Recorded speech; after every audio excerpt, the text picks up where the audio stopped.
এমনি মানুষের বেডি সাউন আর ঘরের বেডি যদি অসৎ হয় তখন টের পাইবা দুনিয়া কারে কয় আর জাহান্নাম কারে কয়।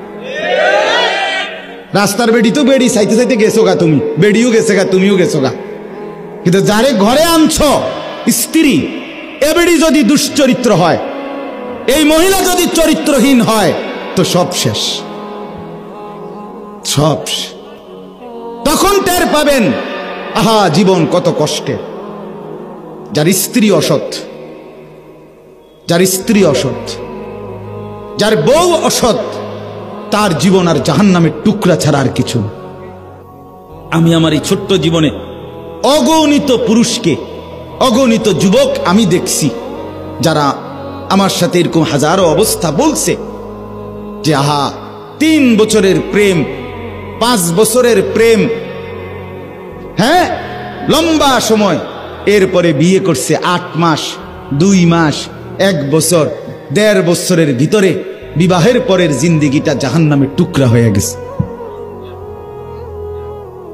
এজন্য অনেক ছেলে তোমরা দাঁড়িয়ে বসে তোমাদের কাছে অনুরোধ করছি, আখেরাত তো আছেই বন্ধু, দুনিয়াটাকেও জাহান্নাম বানাইও না। রাস্তার মেয়ের সাথে সম্পর্ক গড়ো, বেপর্দা মেয়ের সাথে, বিবাহ বহির্ভূত যে তোমার সাথে সম্পর্ক গড়ছে, সে বিবাহের পরে আরেকজনের সাথেও সম্পর্ক করো, এ তোমারে কষ্ট দিবে দোস্ত বন্ধু। কোরআনুল কারীমের মধ্যে আছে, আল্লাহ বলেন আমি যাকে পবিত্র স্ত্রী দেই, সেই স্ত্রীর মাধ্যমে আমি তাকে ওয়াজআলা বাইনাকুম মাওয়াদ্দাতাম ওয়া রাহমা, আমি তার জন্য ভালোবাসা এবং দয়া মায়া উভয়টাই দেই। স্ত্রীর কাছ থেকে 2টা জিনিস চাইতে হয়, কোরআনে আছে। এক হলো মহব্বত চাইতে হয়, ভালোবাসা চাইতে হয়, আরেকটা হলো দয়া মায়া চাইতে হয়। শুধু মহব্বত না, 2টাই লাগবে। আমি 2008 সালে বিয়ে করছি, আজকে 2023 সাল।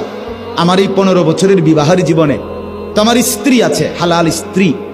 তো আমি যখন 2020 সালে মোটর সাইকেল অ্যাক্সিডেন্ট করে পাও ভাঙ্গা ফেলছি, তখন আমি প্রায় দীর্ঘ 6 মাসের মতো বিছানায় এক জায়গাতে 3 মাস, প্রথম 3 মাস পড়েছিলাম।